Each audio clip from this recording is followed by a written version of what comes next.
Halo halo, selamat pagi, selamat akhir pekan. Ini hari, Sabtu, mudah-mudahan Anda tetap semangat dan jangan lupa salam 0% karena sekarang ini kan persidangan di Mahkamah Konstitusi telah bergulir ya, Bung Rocky ya. Dan ternyata hari Sabtu ini masih banyak berita-berita yang, sangat kuat saya kira. Yang paling heboh tentu saja sekarang ini persoalan ada seorang apa, nggak tahu nih sebenarnya masuk buzzer atau bukan, Ferdinand Hutahian ini ya. Lagi ribut ribut diproses oleh polisi gara-gara dia nggak tahu saya yang dihina dia ini Allah atau Allah gitu karena agama dia katanya juga ternyata dia sudah mualaf gitu. Tapi saya kira udahlah biarin yang ini nggak usah bagian Anda deh. Nanti membuat menurunkan kadar IQ, walaupun saya yakin Anda nggak dalam kondisi apapun nggak akan turun IQ Anda.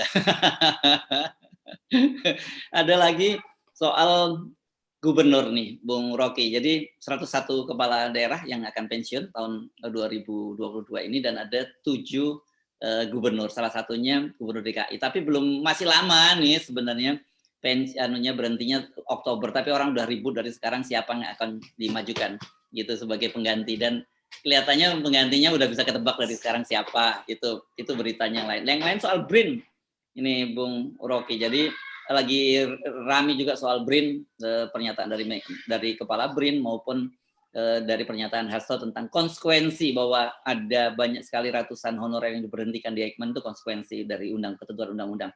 Nah kemarin saya baca artikel katanya ada BRIN tanpa brain. Oke, silakan Anda mau mana dimulainya, mau soal Gubernur DKI yang sebenarnya kita udah tahu skenario mau seperti apa atau yang lain, silakan Bung Rocky di Anda pilih. Oh ya, satu lagi yang paling menarik adalah ini ada riset dari Asian Development Bank bahwa pada era Jokowi ini 22 juta orang itu mengalami kelaparan kronis. Seru. Silakan Bung Rocky. Dari 20 juta orang, riset Asian Development Bank, artinya itu riset yang serius. Karena menyangkut kalkulasi dari lembaga-lembaga donor untuk mengambil risiko membantu Indonesia. Jadi keadaan ini yang betul-betul mengkhawatirkan kita, karena pemerintah terus mengatakan ini terkendali, kemakmuran ada. Tapi 22 juta orang, dan itu pasti itu data mungkin setahun 2 tahun lalu tuh, karena begitu riset ADB. Nah kita bikin aja ekstrapolasi 20 juta orang sebelum COVID, apalagi setelah COVID gitu, apalagi setelah harga-harga naik, apalagi setelah bahan pokok tidak bisa dicapai oleh keluarga miskin. Jadi mungkin sekali udah 2 kali lipat itu.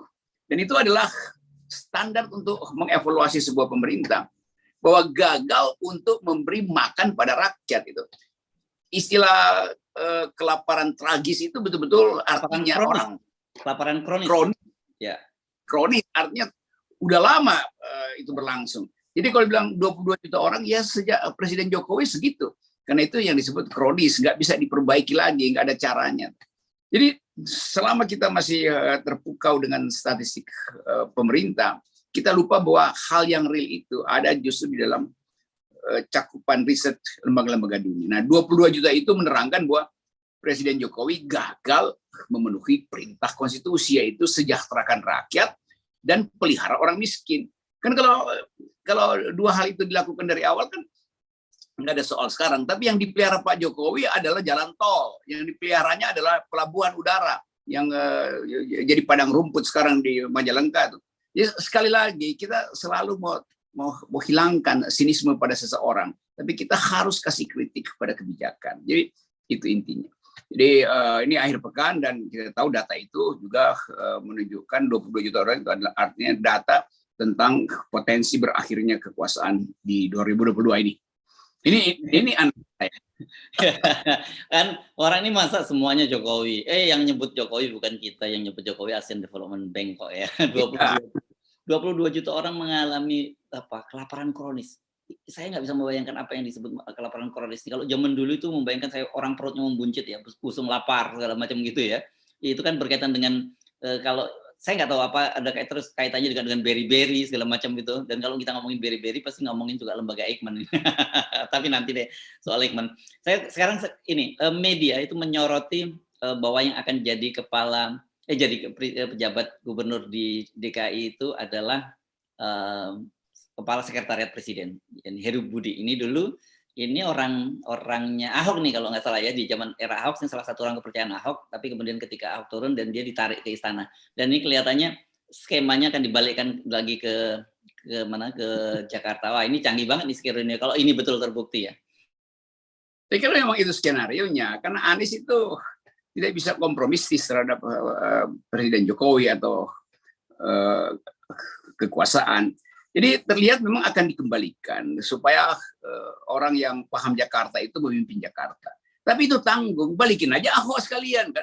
Kan Ahok yang paham Jakarta tuh. Jadi supaya nggak ada semacam ya nipu-nipu. Memang itu masalahnya adalah PDIP ngotot agar supaya pengganti Anies itu datang dari wilayah dia tuh. Ya dengan sendirinya orang tahu bahwa siapa namanya Pak Heru itu adalah wilayah PDIP yang kemudian diasuh oleh Ahok sebagai gubernur dan tahu tentang seluk-beluk keuangan daerah, lalu dikirim ke Seknek. Nah di Seknek ya pasti diproteksi oleh presiden. Kalau nggak kan nggak mungkin presiden sebetulnya diam-diam menginginkan itu. Jadi kalau saya baca ya tentu fraksi PDIP tahu bahwa presiden menginginkan anak buahnya untuk memimpin Jakarta itu dalam rangka apa? Bukan dalam rangka memajukan Jakarta. Ngapain Jakarta dimajukan lagi? Udah mau dipindahin kok ibu kotanya, ngapain lagi diuruskan? Jadi telantarkan aja sebetulnya supaya ada alasan untuk pindahin ibu kota. Atau betul-betul taruh orang yang paham seluk-beluk ibu kota. Siapa? Cuma dua yang paham, Anies Baswedan dan Ahok. Jadi kalau ditanya legitimasi siapa? Ya Anies Baswedan aja diperpanjang. Kan dia paham Jakarta tuh. Itu intinya, tapi tentu itu nggak mungkin. Nah, karena itu dicari cara supaya orang PDIP yang masuk di situ. Ya sekaligus saja mantan gubernur Ahok yang ditaruh di situ. Ahok juga kan nggak pernah terpilih sebagai gubernur kan dia menggantikan sebagai dalam posisi wakil gubernur. Jadi sekali lagi permainan beginian ini yang bikin kita terus-menerus mencium bau busuk dari istana atau apa nama ada market of injustice yang dioperasikan dari istana tuh. Dan saya kira gampang sekali nih nanti kita lihat apakah kemudian tangan-tangan istana atau lebih jauh lagi tangan oligarki bermain ini berkaitan dengan reklamasi Teluk Jakarta ya, yang di masa Anies itu dibekukan walaupun kemudian melalui proses pengadilan satu persatu mulai dilepas itu. Saya kira ini dalam waktu 2 tahun saya kira cukuplah mereka menempatkan orang di Jakarta sambil mengkonsolidasikan siapa yang akan jadi gubernur berikutnya kan. Kalau Hasto udah mulai nyebut-nyebut namanya bahwa kalau disebut nama Gibran, oh dia masih belum cukup pengalaman katanya. Kalau Risma itu sudah matang gitu. Jadi rupanya bukan hanya menempatkan sebagai pejabat gubernur, tetapi siapa yang jadi gubernurnya juga sudah mereka rancang sekarang. Ya karena itu kan harusnya kalau dibilang itu adalah prerogatif presiden. Ya udah partai-partai jangan ngoceh dong. Ini kan artinya PDIP mau kasih sinyal bahwa iya itu prerogatif presiden berdasarkan hasil rapat PDIP. Jadi begitu jadinya. Jadi soal-soal semacam ini yang kita mau tegakkan ethics meritocracy, ethics professionalism, ethics integrity. Tapi headline sehari-hari ini udah menunjukkan bahwa PDIP memang berambisi untuk menguasai DKI itu karena ada soal-soal sumber dana di situ tuh dan sumber dendam mungkin pada Anies dan itu akan dipakai sebagai pola yang sama ke daerah-daerah.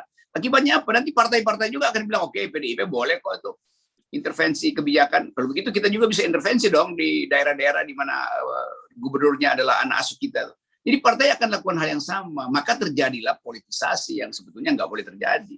Tapi kita tahu bahwa desain akal-akalan ini, PLT ini memang dimaksudkan untuk semacam seserahan politik bagi partai-partai besar kan.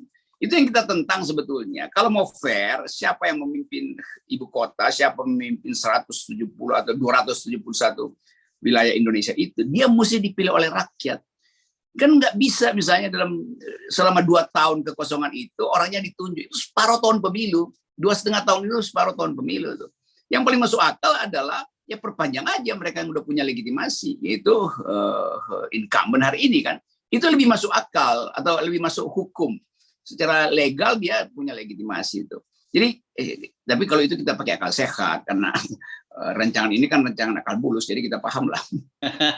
Dan apalagi kan kita juga mendengar itu, setelah gagasan 3 periode kelihatannya mentah gitu, ada gagasan memperpanjang jabatan. Apa bedanya dengan cara tadi itu ya? Karena kan tadi Anda sebut basisnya dasarnya legitimasi. Saya juga bisa nggak membayangkan ini ada sampai 271 kepala daerah itu yang tidak punya basis legitimasi, tapi nanti ternyata mereka ini kalau saya baca-baca penjelasan dari Kemendagri, mereka punya kewenangan melakukan kewenangan yang sama dengan pejabat-pejabat yang terpilih dalam pemilu itu. Ya itu masalahnya, kan dia harus meneruskan proyek dari gubernur sebelumnya, dari bupati sebelumnya, kan nggak bisa dia cuma diangkat untuk diam di kantor, jangan lakukan apa-apa. Tapi yang diterangkan ke publik seolah-olah mereka ini nggak akan lakukan sesuatu sampai 2024. Lalu bagaimana mungkin pemerintahan selama 2,5 tahun nggak melakukan apa-apa? Jadi memang ini adalah upaya untuk ya menipu aja sebetulnya kan. Kan kita mencari istilah yang seolah-olah rasional, ada referensi intelektual. Enggak, istilahnya menipu itu. Jadi kekuasaan ingin nipu rakyat. Nah, saya usulkan supaya rakyat ajukan review aja, judicial review tentang aturan ini kan bisa juga kan, bahwa ini adalah aturan yang bertentangan dengan asas pemilihan kepala daerah, itu satu. Yang kedua, ini kepala-kepala daerah ini mestinya juga mereka tersinggung sebab mereka harus mempertanggungjawabkan pada rakyat legitimasinya yang belum selesai gitu kan. Karena ada juga kepala daerah yang merasa oh kami dipilih kok, kenapa yang mengganti kami orang yang bukan dipilih? Bisa dijadikan semacam class action atau apa namanya community rights, the community of local government, bikin semacam upaya hukum bukan untuk dirinya sendiri tapi untuk menolak akal-akalan kekuasaan pusat yang menghina legitimasi yang dia peroleh dari rakyat, yang sekaligus menghina rakyat daerah tuh. Kan itu intinya tuh. Jadi sekali lagi udah, kalau akal-akalan ini meluas sementara kita lagi maju ke Mahkamah Konstitusi untuk menentang 20%, ini bisa jadi situasi yang saling melengkapi gitu. Karena sekaligus kita menggugat sistem demokrasi kita tuh. Nggak ada demokrasi yang 2,5 tahun dari tahun pemilihnya itu pemimpinnya itu sekedar ditunjuk oleh presiden dan ditunjuk untuk kepentingan presiden pasti. Dan orang kan jadi teringat ya ketika waktu pilkada tahun 2020, di mana pada waktu itu anak dan menantu dari Presiden Jokowi berlaga, pada waktu itu dengan berbagai alasan pemerintah tetap melaksanakan pilkada walaupun pada waktu itu pandemi sedang tinggi-tingginya, dengan alasan pada waktu itu dengan terpilihnya kepala daerah yang definitif itu penanganan pandemi akan bisa jauh lebih efektif. Nah, kenapa logika yang sama kemudian jadi berbeda? Ya, karena yang bikin logikanya compang-camping, jadi bisa dia bikin beda-beda. Tapi sekali lagi ini soal public policy dan public ethics yang sama sekali bertentangan.